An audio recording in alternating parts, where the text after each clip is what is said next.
بسم الله والحمد لله والصلاة والسلام على رسول الله. اللهم إنا نستغفرك ونستهديك ونتوب إليك. من يهدي الله فهو المهتد ومن يضلل فلن تجد له وليا مرشدا.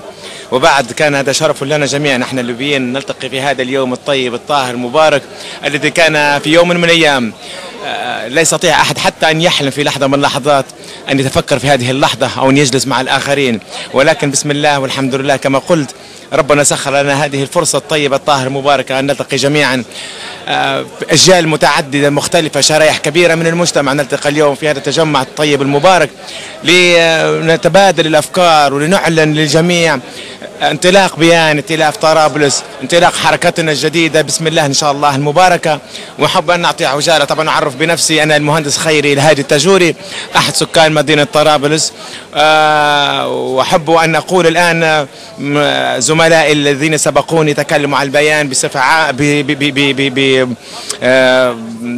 بالتفصيل، ولكن نحب نقول احنا التجمع هذا سيضم بإذن الله جميع القوة الموجودة على الساحة الطرابلسية في طرابلس في الوقت الحاضر، ونتمنى في المستقبل أن يعم هذا كجميع مدن ليبيا الطيبة الطاهرة المباركة، لنقول للجميع إن نحن هنا.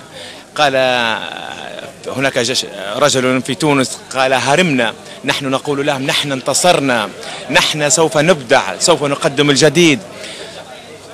في السابق يقال دائما من ليبيا الجديد، لم يقلها الإبليس البائس التعيس النجس الخسيس القذافي، وإنما هي شيء متعلق بليبيا، ليبيا الحضارة، ليبيا القمة، ليبيا بإذن الله المجد.